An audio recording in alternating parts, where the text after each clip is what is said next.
Dear student, today I will talking about the laws of constant proportion or definite proportion. So, what is the meaning of constant proportion? Constant proportion means that it remains same or fixed. Constant का मतलब होता है यहाँ पे same और या फिर fixed बोल सकते हो। और ये लॉज जो है जोसेफ प्राउस्ट ने दिया था। ठीक है, तो मैं इस चैप्टर को मतलब ये जो टॉपिक है लॉज ऑफ कांस्टेंट प्रोपोर्शन, इसको मैं पहले एग्जांपल से समझा देता हूँ ताकि और जब मैं डेफिनेशन बताऊंगा तो इजीली समझ में आ जाएगा। कि मान लो हमने H2O लिया, वाटर लिया, या तो ये रिवर से ले लो, लेक से ले लो, या फिर सी से ले लो। अदरवाइज मान लो कि हमने यहाँ पे H2O लिया, रिवर से ले लिया, ठीक है, और यहाँ पे H2O है, टैप से ले लिया, और दूसरा H2 मतलब वाटर जो है डिस्टिल्ड वाटर लिया हमने। ठीक है, तो यहाँ पे देखो हाइड्रोजन जो है कितना एटम्स है इसके, 2 एटम्स है। तो और एक हाइड्रोजन का atom one atom of hydrogen बोल सकते हो, mass of one atom of hydrogen कितना होता है, 1 ग्राम होता है। तो और यहाँ पे कितने हैं, 2 एटम्स है, तो 2 इंटू 1 प्लस ऑक्सीजन का मास होता है 16 ग्राम। तो कितना हो गया ये, सॉरी ये पे यहाँ पे हमारा हाइड्रोजन कितना हो गया, 2 हो गया, और ऑक्सीजन कितना हो गया, 16 हो गया। ठीक है, H2O में हाइड्रोजन का मास कितना है, 2 है, और ऑक्सीजन का मास कितना है, 16 ग्राम है। ठीक है, उसी तरह से यहाँ पे टैप से हमने वाटर लिया, यहाँ पे भी हाइड्रोजन कितना होगा, 2 होगा मास, और ऑक्सीजन कितना होगा, 16 होगा। उसी तरह से डिस्टिल्ड वाटर है, यहाँ पे भी हाइड्रोजन का मास निकालते तो ये 2 होगा, और ऑक्सीजन कितना होगा, 16 होगा। तो देखो हमने यहाँ पे डिफरेंट मतलब जगह से हमने वाटर लिया, लेकिन सबका जो रेशियोज है हाइड्रोजन और ऑक्सीजन का, क्या सब सेम है। यहाँ पे भी इसको सिंपलेस्ट फॉर्म में लिख दो, 1:8 आ जाएगा, 1:8 हो जाएगा, यह भी 1:8 हो जाएगा।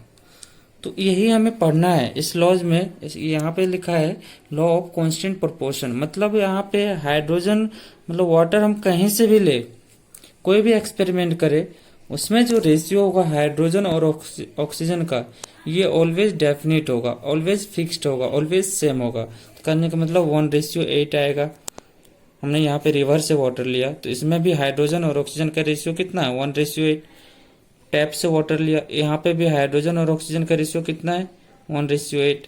और डिस्टिल्ड वाटर लिया, यहाँ पे भी हाइड्रोजन और ऑक्सीजन का कितना है, 1:8। तो कहने का मतलब हुआ कि आप कहीं से भी वाटर लो तो उसका जो कंपोजिशन होगा, कंपोजिशन बाय मास बोल सकते हो, वो ऑलवेज क्या होगा, फिक्स्ड होगा, ऑलवेज फिक्स्ड है रेशियो हाइड्रोजन और ऑक्सीजन का। और एक एग्जांपल देखते हैं, हमने कार्बन डाइऑक्साइड बनाना चाहा, तो यहाँ पर हमने कार्बन लिया और ऑक्सीजन लिया, तब जाके क्या बनेगा, कार्बन डाइऑक्साइड होगा। ठीक है, उसी तरह से हमने और भी दूसरा मेथड है जहाँ से कार्बन डाइऑक्साइड बन सके, हमने मीथेन लिया और इसको बर्न कराया ऑक्सीजन के साथ, तो क्या बनेगा, कार्बन डाइऑक्साइड बनेगा और साथ में हाइड्रोजन देगा। फिर एक और रिएक्शन लिया, सोडियम कार्बोनेट, और उसमें हाइड्रोक्लोरिक एसिड से रिएक्ट करवाया, तब भी जाके क्या बना, सोडियम क्लोराइड दिया, सॉल्ट दिया, और H2CO3 दिया। ठीक है, H2CO3 को लिख सकते हैं H2O और CO2। तो अब देखो हमने 3 डिफरेंट रिएक्शन लिया है, तीनों में देखते हैं, यहाँ पे भी कार्बन है, यहाँ पे भी कार्बन है, और यहाँ पे भी कार्बन है। यहाँ पे देख लो H2O प्लस CO2। तो हम देखते हैं तीनों में क्या सबका कार्बन और ऑक्सीजन का मास से मतलब कार्बन और ऑक्सीजन का जो रेशियो क्या सेम है या नहीं। यहाँ पे देखो कार्बन का होता है एटॉमिक नंबर 6 है, तो इसका मास हो जाएगा 12। ऑक्सीजन का 16 होता है, 2 ऑक्सीजन है, तो कितना हो जाएगा, 32। यहाँ पे भी है 12:32, यहाँ पे भी है 12:32। सिंपलेस्ट फॉर्म लिख दो तो ये कितना हो जाएगा, 3:8, 3:8 और 3:8। क्या सभी में देख लो कार्बन और ऑक्सीजन का रेशियो सेम है या नहीं। तो कहने का मतलब ये हुआ कि लॉज ऑफ कांस्टेंट प्रोपोर्शन जो है किसके बारे में बताता है, आप कोई भी एक्सपेरिमेंट करो, उसमें जो है जो भी 2 क्वांटिटी लेते हो उसका जो रेशियो होगा ऑलवेज क्या होगा, फिक्स्ड होगा, सेम होगा और डेफिनेट होगा बोल सकते हो।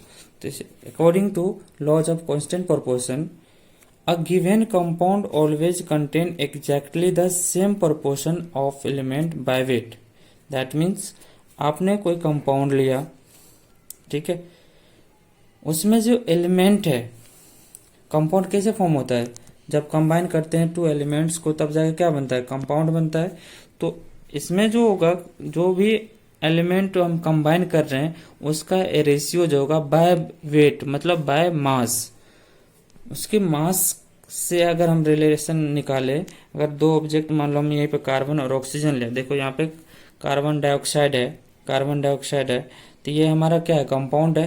कार्बन इसमें कितना 12 ग्राम है, दैट मीन्स इसका वेट कितना है 12 ग्राम, और ऑक्सीजन का कितना है 32 ग्राम, ठीक है।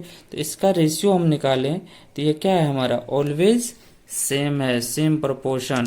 यहाँ पे भी कार्बन डाइऑक्साइड का 3:8 है, यहाँ पे भी 3:8 है, और यहाँ पे भी 3:8 है, ठीक है। तो ये है हमारा laws of constant proportion. That means अगर हम कोई केमिकल रिएक्शन लेते हैं तो उसमें जो कंपाउंड है, और कंपाउंड कैसे फॉर्म होता है, दो एलिमेंट से, तो जो एलिमेंट है उसका जो वेट होगा उसका रेशियो ऑलवेज सेम होगा, ठीक है। सम